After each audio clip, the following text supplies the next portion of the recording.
Baru-baru ini Twitter @Sinwendiaocha memposting video yang mewawancarai pelajar internasional Afrika di China, dan mendapat banyak perhatian dari komunitas online.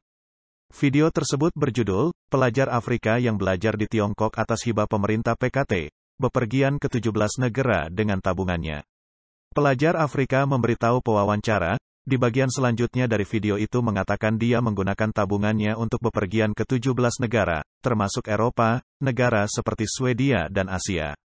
Dia mengatakan bepergian di Asia itu murah, dekat dengan China, dan menyenangkan.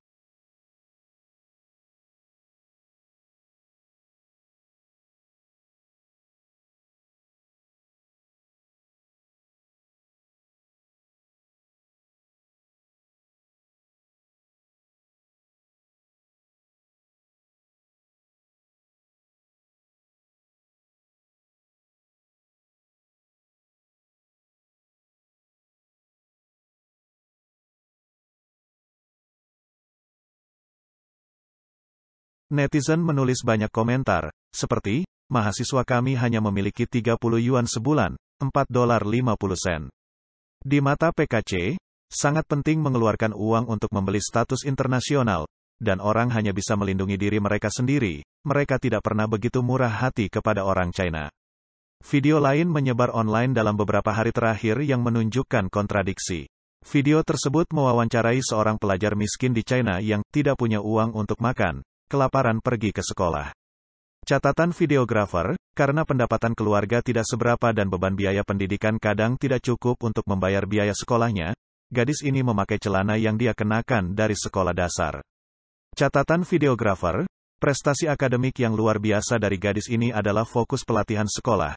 Dia berharap untuk memberikan orang tuanya kehidupan yang baik di masa depan. Dalam beberapa tahun terakhir, China telah menjadi salah satu tujuan paling populer bagi pelajar dari negara-negara Afrika untuk masuk universitas. Jumlah mahasiswa Afrika yang kuliah di Universitas China mencapai rekor baru lebih dari 81.000 pada 2018, dibandingkan dengan tahun 2003, hanya 2.000. Padahal, China memiliki hubungan yang rumit dengan orang-orang Afrika. Pemerintah China secara aktif mendukung gerakan dekolonisasi Afrika di 1960-an dan mulai menawarkan beasiswa kepada mahasiswa Afrika pada 1970-an. Ada suatu masa ketika ketidakstabilan dan kontradiksi dalam masyarakat Tionghoa membuat hubungan antara kedua belah pihak sulit. Protes anti-Afrika, Nanjing tahun 1988 sampai tahun 1989 adalah babak kelam dalam hubungan China-Afrika. Ratusan mahasiswa Afrika harus melarikan diri dari China setelah protes ini. Pemicu protes tersebut adalah ketidakpuasan rakyat China terhadap pemerintah China menjatuhkan hukuman ringan pada seorang pelajar Afrika yang bersalah karena membunuh orang China. Pada 1990-an, hubungan ini kembali dipulihkan oleh perekonomian. Minyak dan logam yang diimpor dari daratan sangat penting untuk pertumbuhan China. Saat ini, politik adalah kekuatan pendorong utama dari perjanjian ini. Menurut Koda Story, Menteri Luar Negeri China mengunjungi Afrika terlebih dahulu setiap tahun baru. Di saat yang sama, negara-negara Afrika cenderung memilih China di PBB dan mendukungnya, atas berbagai peristiwa politik yang berkaitan dengan pelanggaran HAM. Dalam beberapa tahun terakhir, China telah menginvestasikan ratusan miliar dolar di Afrika melalui program Belt and Road.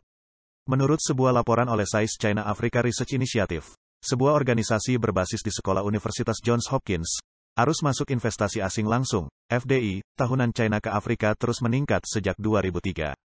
Aliran masuk modal telah tumbuh dari 75 juta dolar pada 2003 menjadi 4,2 miliar dolar pada 2020, melebihi aliran masuk FDI AS sejak 2013. Sementara COVID-19 telah mengguncang ekonomi global dan membuat banyak investor lainnya takut atas ketidakpastian berapa lama krisis akan berlangsung, China bahkan terus berinvestasi besar-besaran di Afrika selama pandemi, menurut laporan IISD. Karena diplomasi soft power China, mahasiswa Afrika telah menjadi target. Menurut kantor berita Xinhua, mulai akademik 2014, beasiswa yang ditawarkan oleh China kepada pelajar Afrika telah meningkat dengan rata-rata hibah tahunan sebesar 75.000 yuan. Ulasan tersebut menunjukkan bahwa tingkat pendanaan mencakup hampir semua biaya, mulai dari biaya hidup dan biaya kuliah sampai materi belajar, asuransi kesehatan, dan tiket pesawat pulang pergi ke sekolah. Menurut Financial Times, pada 2020, pemerintah China menawarkan lebih banyak beasiswa untuk warga negara Afrika daripada gabungan pemerintah barat terkemuka.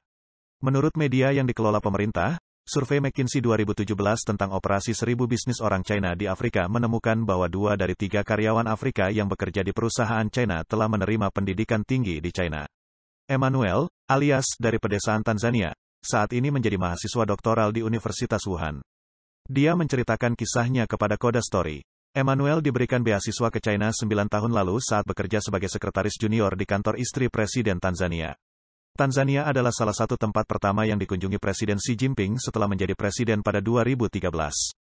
Menurut Koda, Xi Jinping berharap siswa seperti dia akan menceritakan kisah-kisah indah tentang China ketika mereka kembali ke tanah airnya.